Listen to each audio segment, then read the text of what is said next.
and she answers the phone, and we handled the phone call like a manager should, or like a salesperson should have. Yeah. You know, I see that you want your trade to be appraised. I see that you want to do a credit app. Ma'am, I'm going to just tell you, if you want accurate maximum numbers on your trade-in, it's better for us to see it instead of giving you a guesstimation. But I can't justify 15 unless I see it in private. You're only 15 miles away. Come by and see us. When you get here, I'm the manager. Come ask for me. She bought one, and now she's coming back Monday to buy one for her husband. All right, you guys, welcome back to another episode. Daniel, welcome to the show, man. Thanks for hopping on with me. Where are you at in the world today?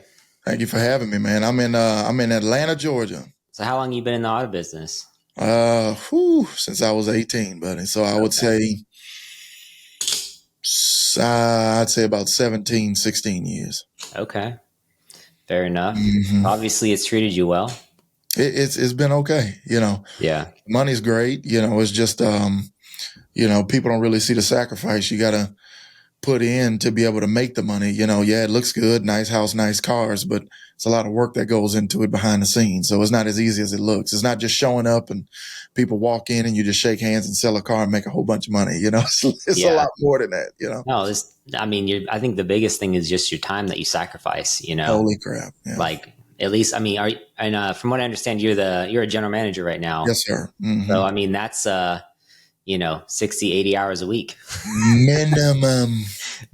Yeah. Minimum. Yeah. So you started off in sales, yes. I imagine. Yes. And you worked your way all the way up to general manager. So tell me about that. You know, tell me about your experience in the auto business. What a journey, you know. Yeah. Sold cars, man. You know, this day and age of car selling is a lot more, I guess you could say, forgiving. You know, it's a lot more understanding. The car business I came up in was a little bit of in your face, you know, you can't really wear your emotions on your sleeve. So I sold cars for I'd say about 6 or 7 years. Mm-hmm. Just sold cars, you know, which a lot of GMs really don't get that opportunity to be able to say, hey, you know, I sold cars for 6 or 7 years. Some guys know people and they sell cars for a year or two. But yeah, I got 6 or 7 years of sales experience, which means I built a book of business over the years and sold cars, got promoted, went to finance, which is the usual promotion kind of incline. Then went from finance to assistant sales manager. Mm-hmm. Which is, if you ask me, that's the hardest job in the dealership. I mean, why do you say that? Well, holy crap, man! An ASM's job, you got to do everything. I mean, you know, if you don't have a lot of appointments on the show up to the dealership that day, you know, you got to answer for it. If your salespeople are not following the process, you got to answer for it because you got to train them. If got customers on the showroom floor and they're not buying cars and nobody's buying and saying yes, then you got to answer for it because it's your job to close them. Mm-hmm. So it's like it's a one-man job, but it's really like a 4-guy job in one. Got it. But yeah, I did floor manager for a while, which that was a heck of a time, but it taught me a lot. And then went back to finance and made a lot of money that second go round in finance, man. I really, because I think that extra exposure helped me out a lot. And then went back to finance and did really good. And then one day I get this deal in finance and I'm getting frustrated and I'm like, man, these guys on this desk are freaking terrible.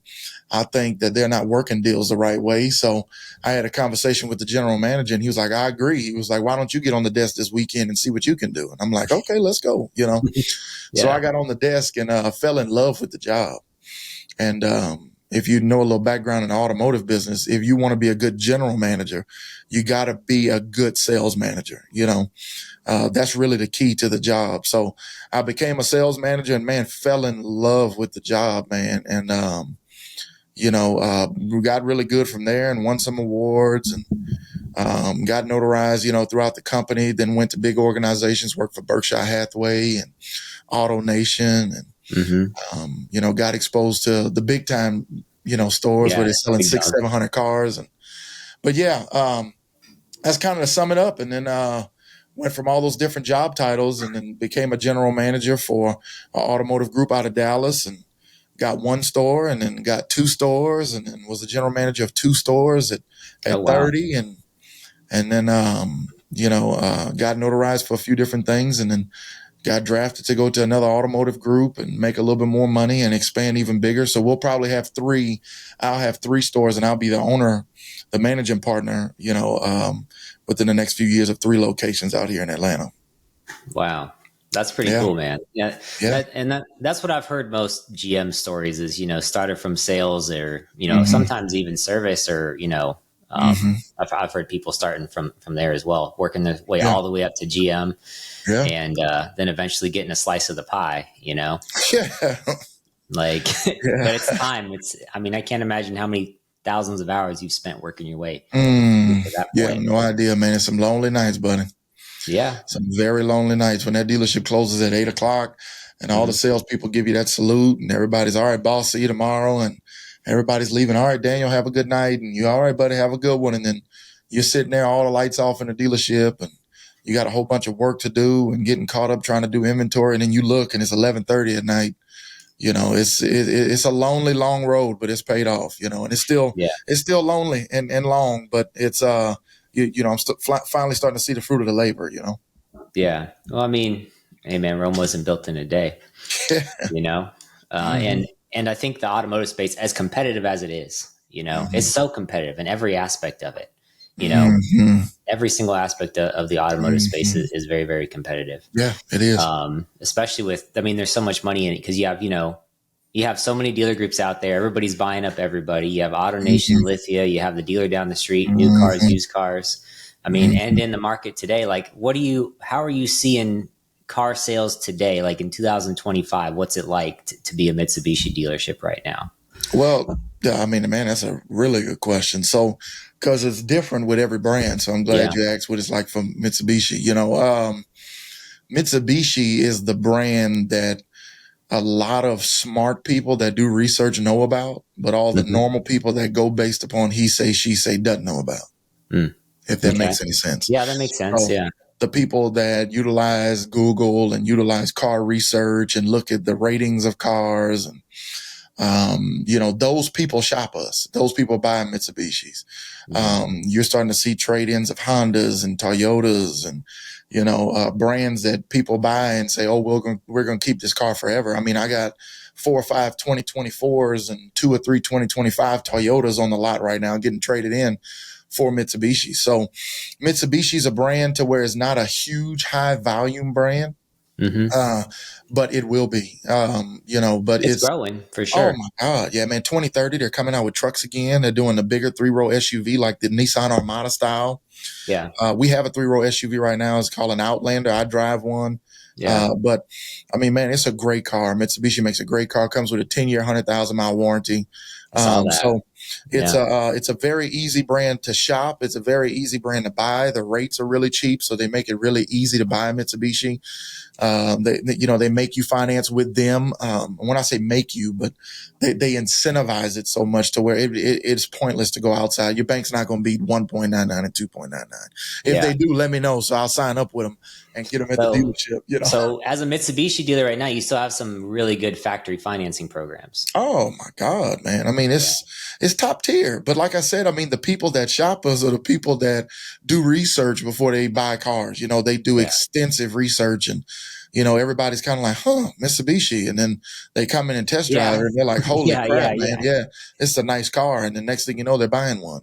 So Yeah. yeah, we're number one Mitsubishi in Georgia right now. That's awesome, man. Yeah. That's an achievement right there. Yeah. Yeah. I was looking at that. So, being a Mitsubishi dealer, because Mhm. it's more of like an economy brand, I guess. Yeah. Would you Yeah. consider it Yeah. It that? is. Yeah. It is.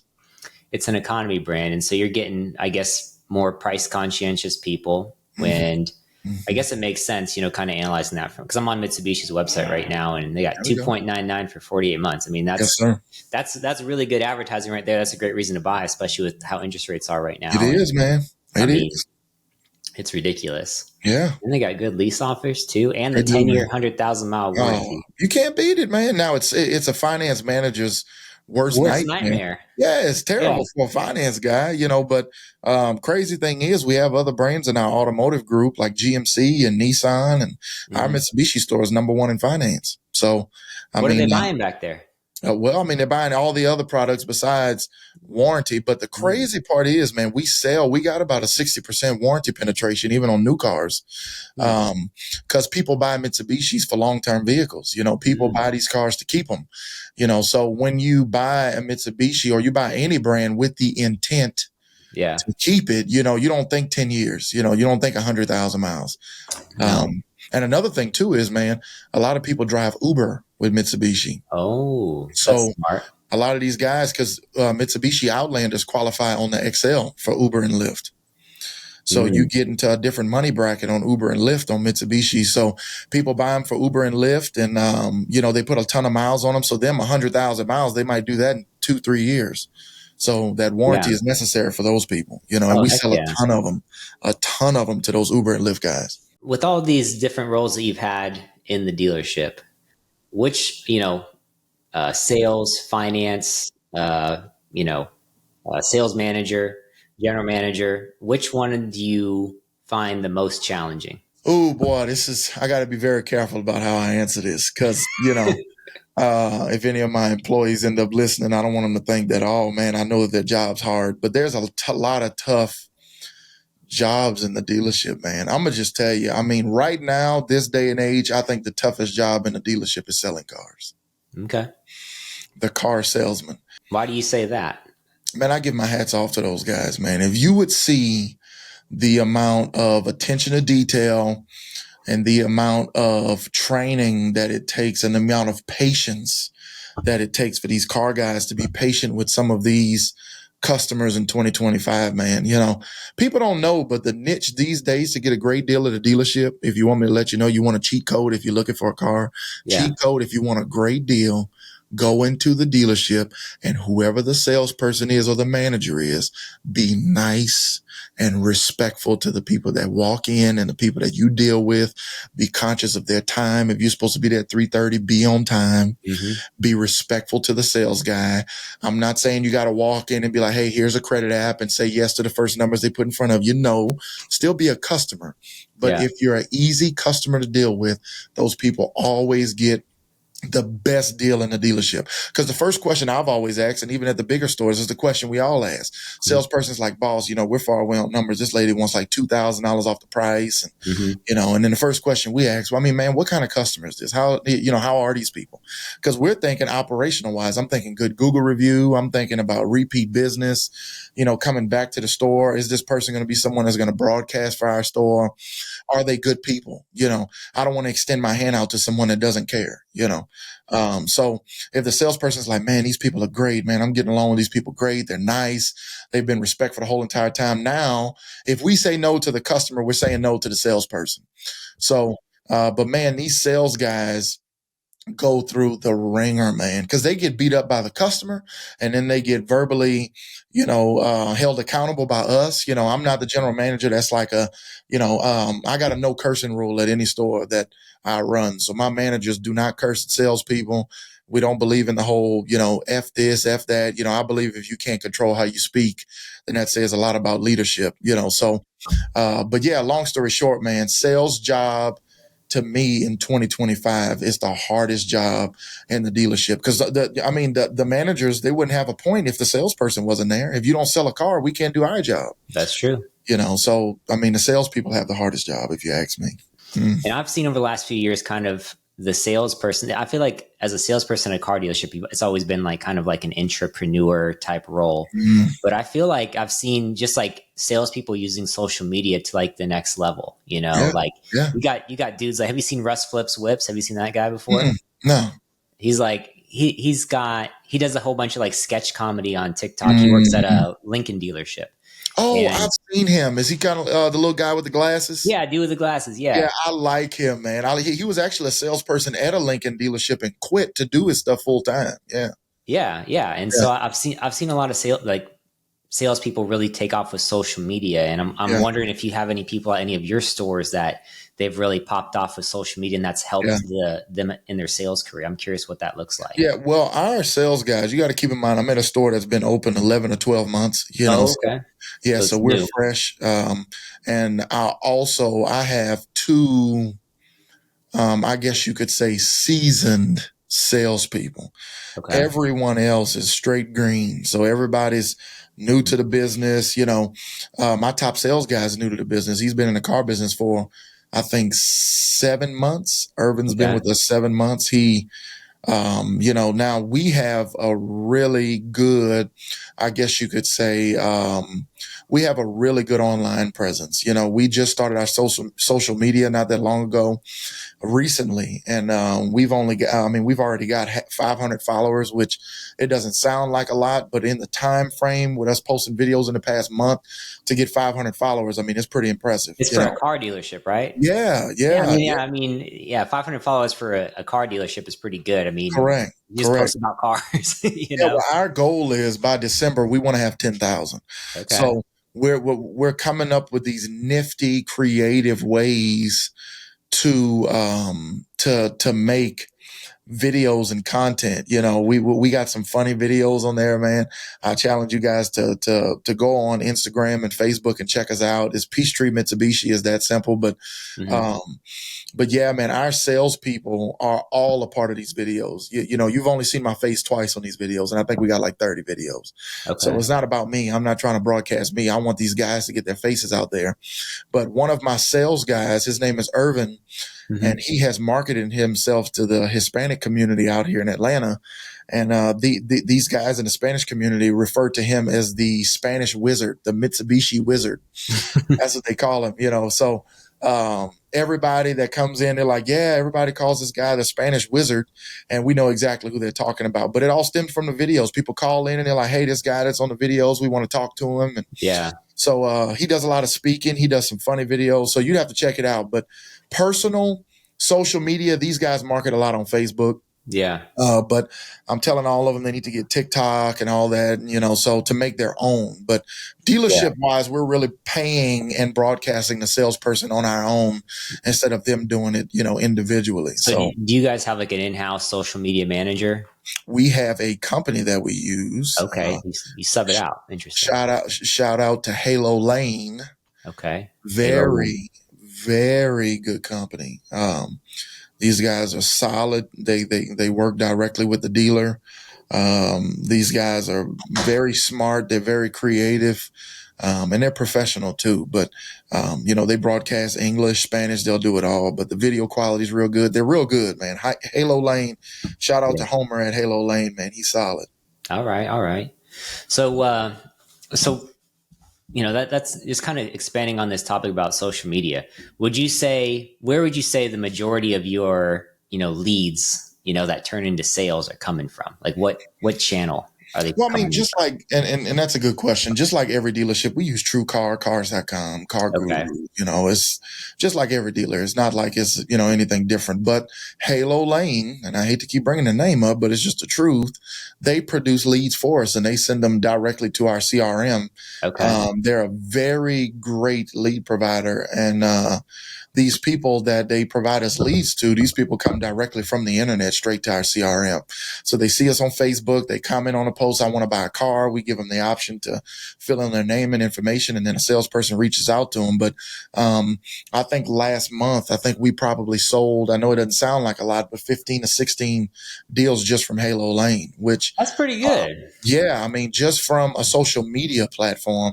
So, Yeah. just think if we grow that social media platform, I mean, our goal is to be at 70 to 80 by December. Yeah. So, I think you could do that, yeah, based upon how early you are in your career. If you're already seeing that much mhm, success with it, yeah, that's pretty cool. So yeah. are you guys using any sort of AI in your dealership yet? Um, no, I'm kind of old fashioned, man. And what? How do you mean? I mean, yeah, I'm for the new age, man. I feel like AI is taking over everything. I mean, Hmm. AI is great. I think it's great. A few years ago, they told me that there was word circulating around the dealership world that the automotive industry was going to no salespeople. Hmm. So, there was this buzz all over social media and all throughout the car business was, oh God, man, did you hear that we're going to be without salespeople and everything's going kiosk and computer and Yeah. AI and all that. And that scared me. I feel like that feeling that a customer gets when they work with a salesperson that actually prides in customer service. That feel, I don't want to lose that feeling. Yeah. I feel like that feel is what sells cars. That feel is, when you actually do the business the right way. I feel like that's very important nowadays car business. And I'm not saying you can't give that feel with AI, but I don't want a customer to ask a real life question or give us a real life concern, and that concern is not met with real emotion or Yeah. care. If a customer gets on the phone and they're like, hey, or they're communicating with someone online and they tell them, hey, my credit's terrible. I got a divorce, and I lost my car and I had to repossess it, and it was a terrible divorce, and last year was the worst year of my life, and man, I'm just trying to get back underneath my feet and trying to do better for myself. I don't want the next question to be, oh yes, thanks for that information. Can you come in tomorrow and meet with us? You know what I'm saying? Yeah. Feel of like, man, I'm so sorry to hear that. Man, that's what we're here to do. We're here to help you, and we're so sorry about what you went through, and we understand life happens. I don't want to lose that feel. So, a long answer short, I'm a little worried about AI, that it won't be able to give that person to person feeling. And I don't want that to lose out in sales, because I feel like that sells cars. Yeah. No, I don't think, I can't imagine a world in which we don't have any salespeople at all. Yeah.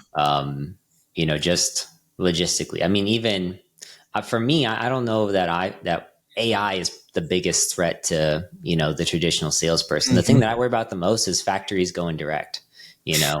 That's my biggest fear for the auto industry. What do you think about that?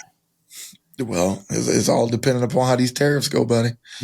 But I'm gonna just tell you, God forbid, man. These factories overseas have so much technology that they use to build these cars, mm-hmm. and they do a doggone good job at it. These cars are built accurately. They're precisely built. A lot of it is machines, and a lot of the stuff that's that's hand done, is more welding and doing testing on the stuff that was built by machines. Yeah. So if they bring this in the country, I don't know if I have to tell you, but being involved in the workforce today, I don't know if you know what 2025 looks like in the working atmosphere, but this is the laziest 2025 this is the laziest year I've ever seen. Yeah. This is the laziest year I've ever seen. And I'm going to just go ahead and put it out there for all the car guys, mm-hmm. all the people in the United States that are doing manual labor. Hats off to you. Please transfer over to the automotive industry, because we need hardworking guys. Yeah. But it is the laziest I've ever seen the car business in history. And in history. COVID had something to do with that, but that's another conversation. Made it too easy. Yeah, it made it too easy. Everybody, you had sales guys that were, in this day and age, there's 6 to 8 car sales car guys, and those guys were selling 18 to 19 a month and making, 11, 12 grand. And then now those same guys are going from dealership to dealership, I should be making no less than 10, 12 grand a month. But, it's real sales now. It's back to the real game. But long story short, back to what I was telling you, it's all dependent upon these tariffs, man. God forbid that we have to build these cars, and expect these guys that barely even want to show up to work on time to build these cars by hand, because we don't have the technology, or try to come up with the technology. I just think it won't be as pretty as what we think. But, then again, who am I? Yeah. Well, I don't know. People smarter than us are making those decisions. Yeah. Well, let's hope they make the right one, because what they don't understand is, man, one thing that people will always need is a car. Yep. And it doesn't matter what happens. People always need cars. People don't always have to buy houses. They could rent them. They can get apartments, but you always have to have a car, unless you just take a bus or you live in New York or whatever the case may be. But car dealerships and car selling is always going to be needed. So that plays a huge part in any state. So any decision they make, I hope they don't make it one track minded. I hope they make it thinking of everyone, because if they mess up the auto industry, that messes up a lot. That's going to piss off a lot of Americans if they don't do that right. I don't know. There's too much money in the automotive space to totally screw it up. I don't know. You know what I mean?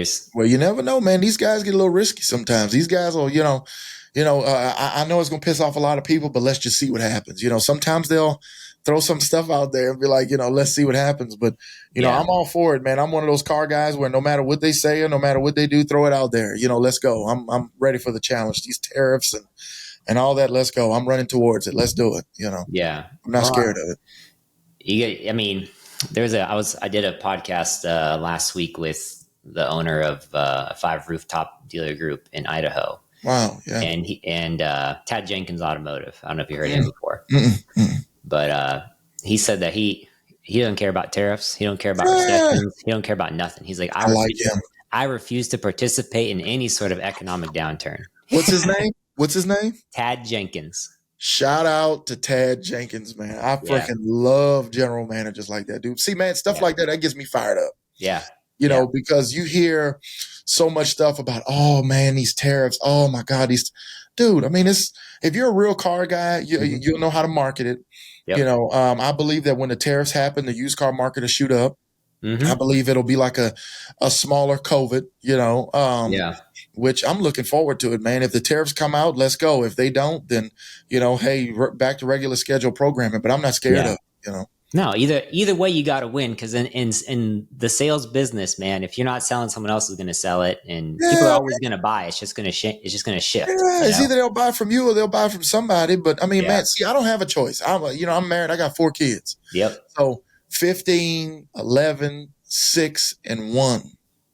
So, I mean, dude, when I come home and I see all these guys, all these little kids looking at me, and I got to support them. If you think I'm gonna let a tariff knock me off of the grind or off of what the mentality needs to be, man, you got it hugely mistaken. I don't care what it is. They could take all of our cars. I'll go buy some from people off the street and bring them to the dealership and sell them. We got to sell cars no matter what. So it's a by any means mentality. So it's not really intimidating to some car guys out there. But yeah, shout out to him, man. I love to hear that, dude. Shout out to him. I bet you his stores are solid too. Yeah. No, he's a very interesting guy. That podcast is dropping here next month, so I'll watch it. I'm looking forward to it. It'd be a good one to listen to. He's an interesting guy. Yeah, I love that.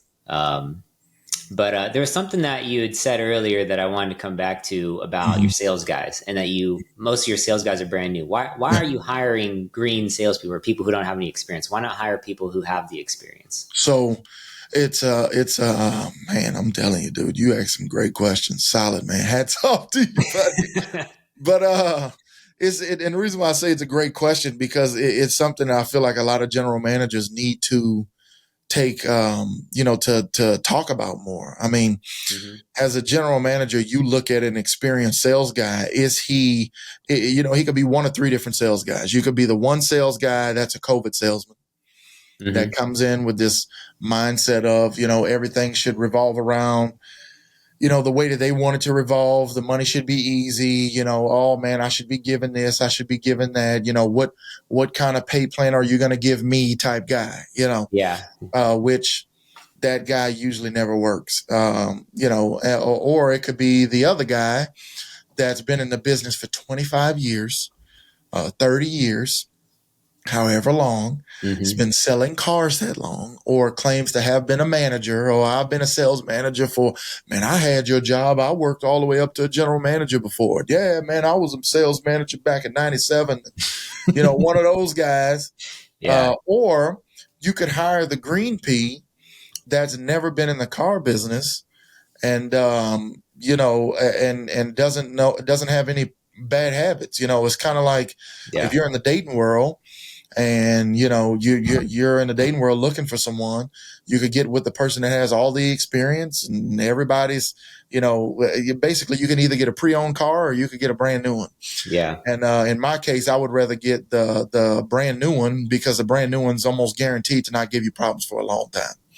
And I would say different problems. Yeah. Well, see, the new hires come with different issues. They come with not knowing, it's you're throwing them out there in the woods, but that also, you have to have a good onboarding process. You got to get these guys trained up and get them in front of the computer to get certified and talk to them, have one-on-ones. It's a lot more work to get a green pea salesperson and turn them into a great salesman. Yeah. But in the long run, it pays off, because it's almost guaranteed because they buy into your process, they buy into your program. They haven't seen any other one.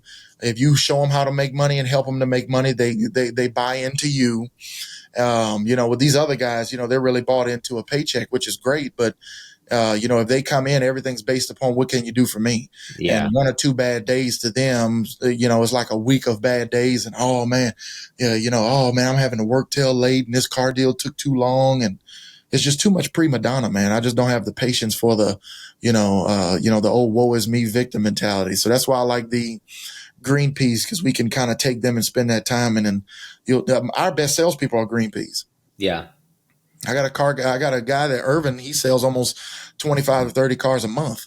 And this guy's been in the business 6 or 7 months. He's straight green. I mean, he's green. He's just following your system, following your Yeah, process. well, I mean, it's not really mine. It's just the process period for any car dealership. He follows the process to the T, and he holds himself accountable. That's the biggest issue with salespeople these days. Mm-hmm. These guys don't really want to hold themselves accountable. Yeah, somebody else's problem. Yeah, I mean, it's somebody else's problem. Oh, man, I'm not selling any cars. Well, you made 35 phone calls yesterday, buddy, and you got 68 leads in the past 2 weeks that you need to follow up with, and you only made 30 calls. Yeah. So at some point, you got to point the finger to yourself. How many customers did you get in front of yesterday? Oh, I didn't see a customer yesterday. Well, you failed. So, yeah, you made 38 phone calls and you didn't sell a car. I wonder why you didn't sell a car. So, yeah, wake up. Sometimes it's us that's the problem. No, that's true, man. And I think being in sales is probably one of the most character building and resilient building things you can do, because you get told no 100 times a month or 500 times a month. Amen. It does something to you. It changes you. Travis, let me tell you, this is crazy. But hear me out on this. If I print a salesman numbers and the salesperson comes back in 30 seconds, let's just say 2 minutes. Yeah. I print them numbers and I say, hey, here's the numbers for the customer. Go show it to them. And I get back on the computer and I'm working and doing whatever I got to do, maybe submitting another deal. And I see the salesperson walking back in the office with the numbers like a minute and a half, 2 minutes later. I'm like, dude, what happened? And he's like, nothing. They signed it. I'm like, holy crap, something's not right. Something's not right. So I've been in the business long enough and been in front of enough customers to where if a customer says no, that means we got a car deal. Mm-hmm. If they're like, no, man, no, these numbers are not going to work, or no, man, that payment's just too high, that means we got a car deal. If they're like, yeah, that looks good. Yeah, I'll do that one and I'll sign right here. Yeah, no problem. Yeah, sure. And they sign, something's up. Yeah. Something's up, and it's weird, but once before or after the credit app? Yeah. Well, we don't do credit apps until after we get a commitment on numbers. Okay.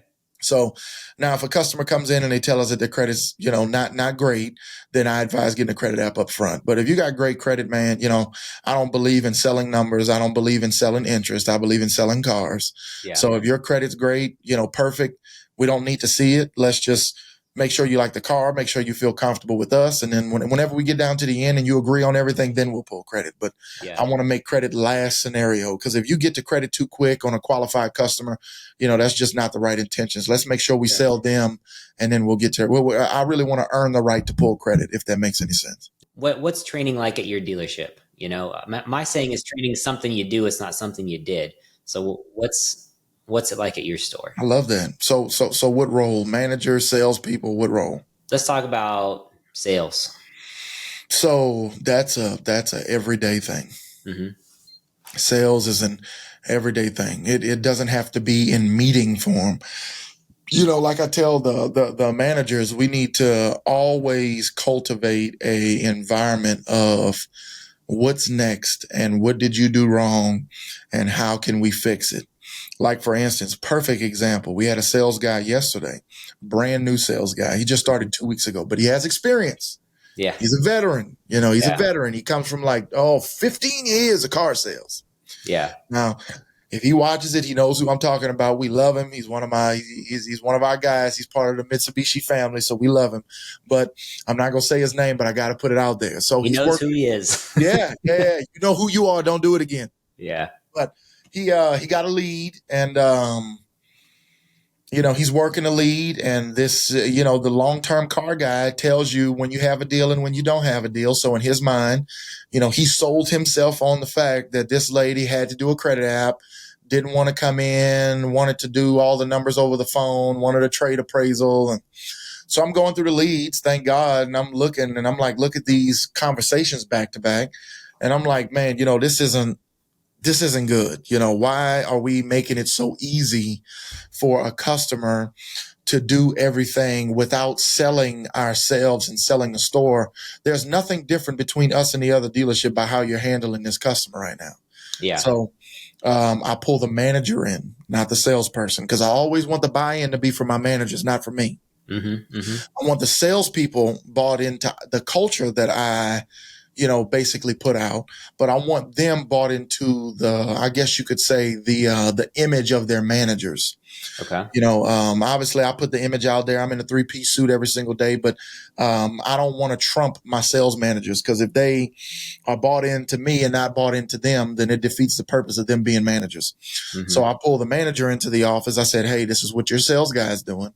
Look at this. What do you think about it? I wanted to give him the opportunity to tell me, what did he think? Well, he was like, man, that's terrible, man. Why would he be trying to work the deal over the phone? I said, so what are you going to do? He was like, well, I'm going to put him in the office. I'm going to let him know. I said, now, is this an opportunity for you to really rip him a new one? Or is this an opportunity for you to slowly speak to him and let him know oh, no. This isn't a confrontation meeting. This is just a training session. Okay. All right, cool. Go ahead and do it. So he pulls the sales guy in the office, shows him what he did, told him what to do differently. And then he was like, well, hold on, don't go do it. I'm going to do it. So he calls the lady. Manager involvement. Let's go. Mm-hmm. He calls the lady. She answers the phone, picks up, of course, like they always do. Yeah. And she answers the phone, and we handled the phone call like a manager should, or like a salesperson should have. Yeah. I see that you want your trade to be appraised. I see that you want to do a credit app. Ma'am, I'm going to just tell you, if you want accurate maximum numbers on your trade-in, which is accurate, it's better for us to see it instead of giving you a guesstimation.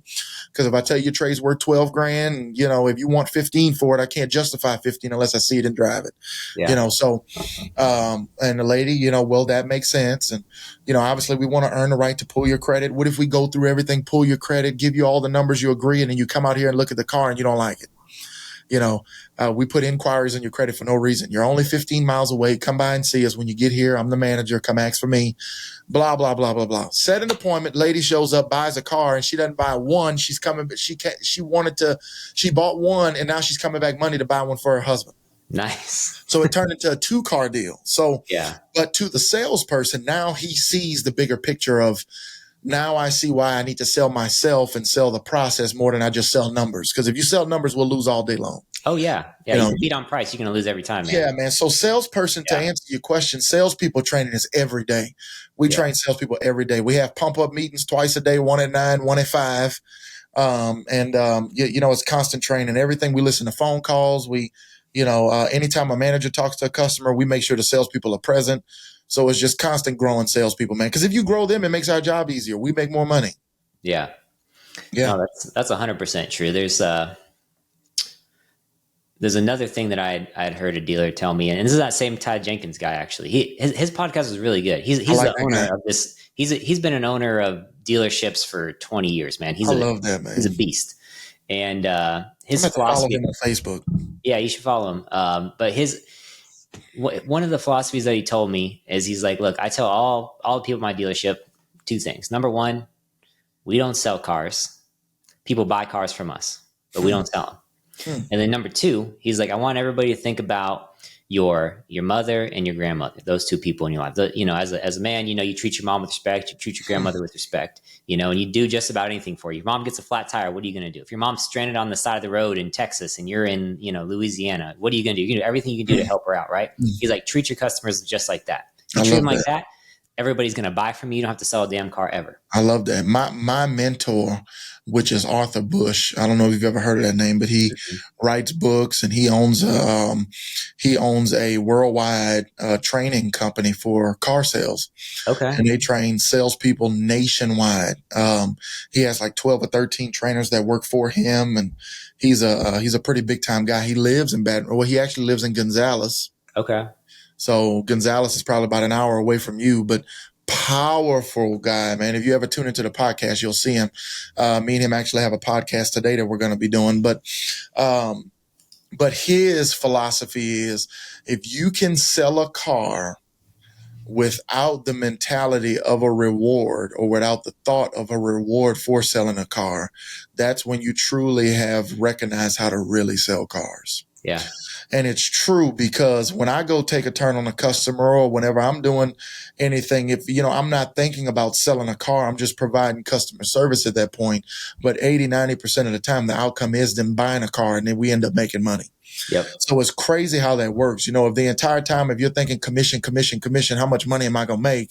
Oh God, these people are taking forever. Oh, I got more money to make. Oh God. If you operate with that mentality, you'll sell cars, but you'll make minimal money. Mm-hmm, But when mm-hmm. you can sell a car with no thought of a reward for it, you make more money from it. So I'm a constant believer in that, and I've seen that firsthand, and I actually love that. Yeah, no, I mean, it sounds like a very similar thought process to what I was kind of describing. And yeah, I agree with that too, man. I mean, in my business, it's the same way. You provide value first, and eventually you're going to make money. Wow. Yeah. I believe, man, value is everything. Man, people get this misconception of the car business to where, man, you come into work, you sell a car. I'm completely different. I believe 50-60% of the job is selling yourself. I can't tell you how many countless times, man, I've seen people, qualified customers, leave the dealership because we didn't have the color they want. We didn't have the package that we wanted. And they've left and went to another dealership that had the package, had the color, didn't buy from them, and came back to us to buy the car just because of how we treated them. Yeah. For instance, we had a lady that came in last weekend. Man, these were the nicest folks, man. It was a lady and her daughter. Her daughter got in an accident. She total lost the vehicle. This lady came into the dealership, man, super qualified lady. I mean, she was very quick to let you know her credit was phenomenal. Oh, my credit's like 900. I was like, well, great. Anytime somebody says that, my first response is, oh, great. Well, when you buy a car, you co-sign for me too. I'm looking to buy a car. So, they always laugh about that. But long story short, she came in and she made it very clear, we're not buying a car today. I guess it's that guard, that immediate guard when people come into the dealership. Oh, well, I'm not buying a car today. We're just here to look. My credit's great. You don't need to run my credit. I can look at whatever I want to look at. You know what? Yes, ma'am. No problem. So she came into the dealership and she test drove the car. The daughter liked the car. And she was like, well, Mitsubishi's my first brand. I want to go to Honda. I'm going to Toyota. I'm going to Nissan. And I want to go look at Mazda. We're going to all these 4 dealerships. Mm-hmm. We're going to bring pamphlets and information home. And then we'll come back on Tuesday or Wednesday. We got to make a decision before next Thursday. Yeah. So the salesperson was like, oh, man, well, boss, I got 3 appointments today. I said, hey, if you go into working this car deal with the mindset of these people are going to waste your time, that's all it's going to be. Mm-hmm, mm-hmm. So you have to go into the deal with the mindset of it's a challenge. These are good credit people. So they don't want to be sold a car. They want to be sold on their time. Is my time going to be valuable? B, while I'm here, are you going to listen to me and give me my needs and my wants and all that? So I told him, I said, go show the lady the car. When she gets back, let me know and I'm going to go talk to her. So lady looks at the car. She likes it. She comes back in the dealership. I didn't go out there and ask for money. I didn't go out there and ask for credit. My basic thing was just, I appreciate you guys coming in. Thank you so much for shopping us. What questions do you have while you're here? Is there anything that you might have asked him that he didn't answer that you would like for me to know?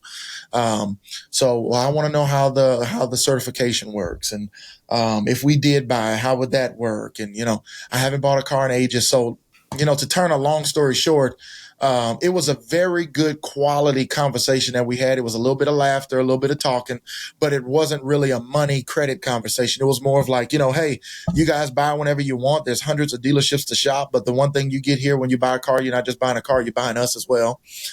So, customer service is top tier with us. And, I can guarantee you guys will see it when you go to these other dealerships. But when you go there, just keep us in mind. Before you buy a car, just call us and let us know if there's anything we could do. And even if you do buy a car, just call us and tell us. And that way we know not to follow up. But here's my card. And so the lady leaves. And at about 6:00 the same day, she shows back up.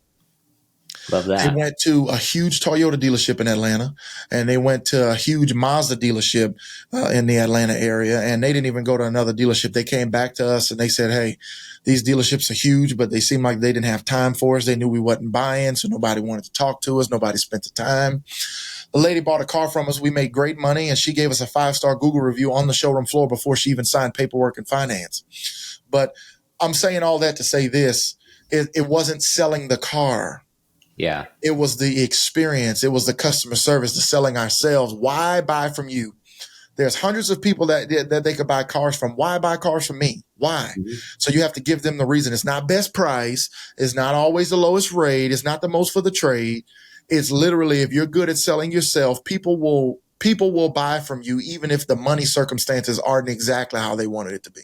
Yeah. I've seen it hundreds of times. So selling yourself is important, man. Even getting jobs, is selling yourself. I mean, that's a lot of life these days. People don't really understand that. No, it's everything's selling yourself, man. You are your own best friend or worst enemy, you know? Yeah. Yeah. You're your own brand, man. Yeah. So, one thing to pick a GM's brain, what's one of the, which department at your dealership gives you the most headaches?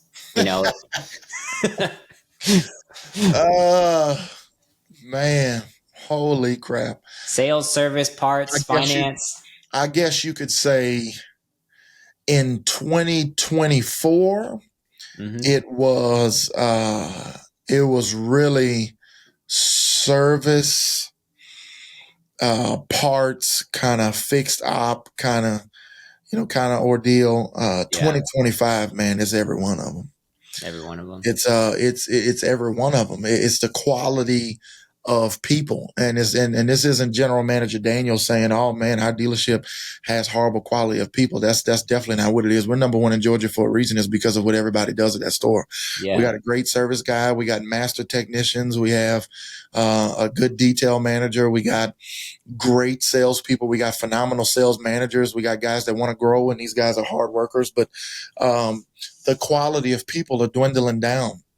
And the general manager job is becoming more than show up to work and, make sure everybody's good, put processes in place and leave at 4:00 during the day and go enjoy your time and just reap the benefit of all this money. If you're a general manager and you can't work deals, close customers, train salespeople, put out heat, get involved in service, write tickets, go to parts, and make sure your parts inventory is in line. Yeah. Unfortunately, you probably won't have a job in the next few years because companies are hiring people that know how to do everything. They don't want someone that can be just a GM. They want someone that can do any job. So, and that's something to be said too, because I've met a lot of people, and I'm gonna lead this into another question I have for you here. Yeah, because being a GM basically is like a college degree. At that point in time, you learn how to run a business through and through. Like some of the best entrepreneurs out there are ex-car dealers, Yeah. So my question for you is if the automotive industry closed up shop tomorrow, it wasn't an option for you, where would you go and what would you do? If I've never got in it or if it closed up now? Just tomorrow morning you wake up and the car business is done. You can't be a GM at a car store anymore. What do you do? Let's freaking go, dude. Close down. Let's go.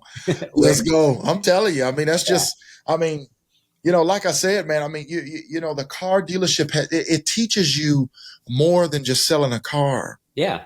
That's the beautiful part about the car dealership, man. It teaches you people. Mm-hmm. It teaches you psychology. It teaches you to be extroverted.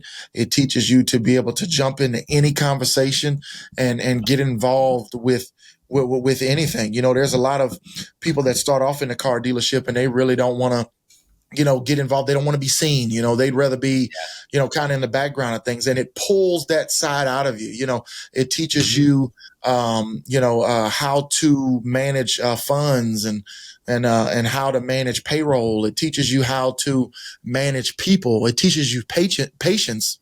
Yeah. It shows you what you'll get out of people if you manage them this way. What you get out of people if you don't manage them that way. It shows you everything, man. So, I mean, just think about it. Real estate. I mean, I could jump into real estate right now with no real estate experience and, whatever, if it's, whatever the, I guess you could say whatever industry or whatever real estate firm hires me. I mean, man, the mentality you develop in the car business is I'll be your number one guy. If you teach me how to sell a home or what it is, what system do I need to use? What CRM do we use? I know what to say. It teaches you how to work the phone as well. I'd like to think there's nothing on the phone I can't do with the car business. So, but yeah, man, I mean, it's That's something that a real car guy is never scared of. Because if the Yeah. automotive business tanked, I mean, you could jump into anything. I mean, I could, jump into anything, Yeah. but real life, I really think, if not the car business, I would probably open up my own business. I'd Yeah. probably open up like like a big facility with a few basketball basketball courts in it, and like something like I don't know if you ever seen the Field House in Texas. There's a huge business out in Texas called the Field House, and they have like 8 gyms inside of it, Oh, and okay. It's like a giant rec center, kind of basically. like a big YMCA, Okay. if Okay. that makes any sense. Yeah, that makes sense. To host basketball programs and kind of helping the youth out. I would probably use that avenue to kind of get out in the, in the public and help out kids and find my way and my avenue of, of being able to kind of express myself through basketball. That would be something that, that I would really love to do. And then obviously the podcast as well, man. We got to, Yeah. and this isn't me trying to promote the podcast, but man, we've got a lot of people on board trying to get involved with our podcast, so Yeah. Tell me more about your podcast. We kind of talked about it briefly, but the dude, Minds of Men. Tell me about that. yeah, man, I'm very excited about this podcast, man. It's I listen to a lot of podcasts, man, Hmm. and it's What's not your favorite? well, really, I really like the what's the one with the football players, all the NFL players. I don't know why it's slipping my mind, but it's hosted by 3 NFL guys, and Okay. they sit there and talk some crap, and it's good man talk, but yeah, sometimes it gets real. I've seen tears shed and when Yeah. men are honest with each other. But the one knock about it that I recognized about a lot of these podcasts, which none of them are clean, so it limits the audience of who you can really reach. Because if you get a little vulgar and you get a little testy, and it reaches audience because it's catchy, Yeah. but at the same time, to the people that don't want to expose themselves to that kind of vulgarity, you limit yourself on the audience. So Minds of Men podcast, man, I find myself on this journey of the car business. I've dealt with a lot of people putting their worries, their cares, their burdens on me as a Hmm. general manager of, sir, I don't have anybody to talk to. I hear that from men a lot. Yeah. You Yeah. know, I get guys that knock on the office door and say, "Hey, sir, you got a second?" I hear that probably twice a week. And you get people that come and sit in front of you, and some guys cry, and some guys are, stressed out. And, man, my marriage is terrible. Man, I don't know what it is, but I feel like I don't have a relationship with my son. And man, I don't know what it is, but man, I'm just down on hard times. And Yeah. but they always lead with, it's always the same, "Sir, I'm sorry to bother you, but I have nobody to talk to." Hmm. And that resonated with me. And then I recognized in the past 2 years, with a lot of changes that have been made in my career for the best, but there's some times where I got to make tough decisions. And, I'm working so much and I feel like I'm not seeing my kids and I'm not seeing my wife, and, Yeah. on Yeah. this grind of trying to make money. And I find myself being in a lonely spot, you Yeah. know, Yeah. yeah, where you feel like you wake up, car dealership, you go to sleep, car dealership, and the only time you get to see your kids is on Sunday, but you have no time for mental health. You have Yeah. no time for that mental rewind. So Yeah. that's what this podcast is. It gives people an opportunity to come in and hear real conversation. Okay. We're going to talk marriage. We're going to talk everyday work. We're going to talk about mental health. We're going to talk about how to deal with anxiety, how to deal with depression. We're going to talk about how to be a better father, and it's not just me speaking. It's not just like a Daniel thing. Oh, I got all the clues, but I'm connected to a lot of people that have the answers, Yeah. so these guys are going to join us on the podcast, and we're going to talk about it. And it's going to be a little fun too, man, because, these guys, they like to cut up, but these guys are older. These guys are 50, 60. I got some younger guys that are real successful business owners. I got some NBA players, some Hmm. WNBA players that'll be joining us, and some NFL guys that I think will, be able to get on. So it's going to be Yeah. a great podcast, man. And it's going to be able to reach all audiences, and it's a sneak peek for women. It's also a thing for women. I know it might be named Minds of Men podcast, but it's Yeah. actually for women too, because it gives ladies an opportunity to be able to see into the mind of your husband. Yeah. And single ladies, if you want to understand how to find a quality guy and how to find a guy that has stuff going for himself, you'll know what we're looking for. you'll know how to attract us. So I'm going to give out all the keys, where you're not going to find us, we're not going to be the type of guys to where we're going to want to get married to you if you put yourself in the category of all other women. Yeah. So, it's crazy, man, but we got a lot of topics. We've already got like 15 or 20 written down, and Okay. it's Is this a new show that you're dropping? Or? it's brand new, man. It's on YouTube. Okay. It's on Facebook. It's on Instagram, TikTok.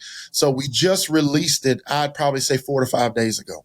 Oh, wow. And, So brand new. Okay. Oh man, it's brand new, dude. 4 or 5 days in, and we've already got a few hundred subscribers on YouTube, and nice. But we're building our social media platforms, and I think in the next 3 or 4 months, once people really see that it's a little mix of everything, it's new age, old age, it's funny, it's a little ratchet, but it's real. It'll be a great time, because obviously, if you want to reach the masses, you got to be a little new age, and you got to be a little spunky, and got to have a little bit of conversations to kind of draw people in. But the reality of it, man, it's going to be real, and it's going to be a place where men can really learn. That's the key. Yeah. No, I think the most entertaining. I think there's 3 things that make good quality content. It's got to be educational, inspirational, and entertaining. Those are the 3 keys right there. You do those 3 things, everybody's going to want to watch. And honestly, just being real and having normal conversations, people love. There's a reason why reality TV does so well, is because people just like to learn about other people's lives and what the hell they're doing. And everybody likes people watching. And at the end of the day, that's kind of what podcasts are. And 2025, buddy. A podcast won the last election. Yeah, I believe it, man. And I'm gonna just tell you, if more people took the platform that they're given, these millions of subscribers, man, millions of followers, and we breathe life into these people. Funny, it could be funny, it could be catchy. We could have a good time. It doesn't always have to be serious.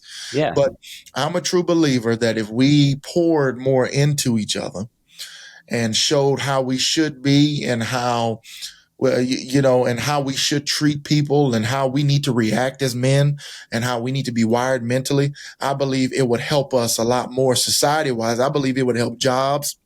I believe it would help kids being raised by dads. I believe that it would help relationships get mended. I believe it would help newer relationships. Mm-hmm. So I'm a true believer in it, man. And I believe that, if we ever get an opportunity to be able to speak to the masses, man, we got to use that opportunity to kind of feed into people and do things more positively, instead of, using that platform for the wrong reasons.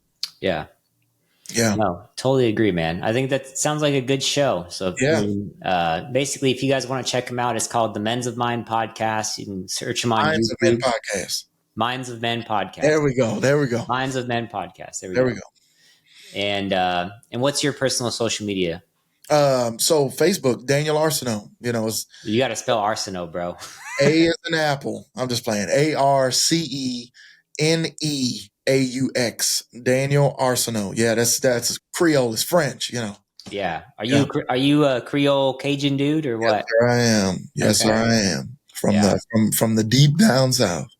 Yeah, there's a interesting group of people in Louisiana. Very melting pot-esque. You want me to tell you what's the craziest thing about being from Louisiana, man? And this is whenever you know your country. If you can go outside after it just rained, or if it is raining, then you can cut grass or weed eat. And we call it weed. If you say weed eating or whatever it is, I say weed eat. That's a Louisiana term. Yeah. But if you go outside and you can cut grass during the rain or right after the rain's done, and the feeling of the mud and the dirt and the grass on you is therapeutic, you're a country boy. That's me. I love cutting grass, man. It's therapeutic. It is therapeutic. But yeah, man, I love it, dude. It is therapy. I'm the weird guy with the lines in the grass, wanting to fertilize the lawn, and I want it to be super green. I'm weird about it. But that's, the old Louisiana culture. Everybody out there has a lawnmower and a weed eater. Lawnmower companies in Louisiana do terrible, because the only thing they do is the businesses. But if it's homes, everybody cuts their own grass. Yeah. Yep. Well, that's true, man. Cutting the grass can be definitely therapeutic. That's time to meditate for men. Minds of Men, right there. There it is. Yeah. Yeah, because in the dealership world, it's mainly up here. Like, sales is mostly mental. It's like 99% mental. We don't really work with our hands too much, other than a few pens and pick up the phone. You got to be a self-motivator. Yeah. When you get out there and you work with your hands, it is therapeutic. Oh yeah, it is. It is. But it's also a reminder as to why we don't work with our hands. Correct. Yeah. Yeah, that's right. That's right. That's right, man. Like, there's a reason why I'm in sales, man, because I like to do this shit for fun, not for a living. So Yeah. I told my wife I work so much I don't have time to come home and turn wrenches.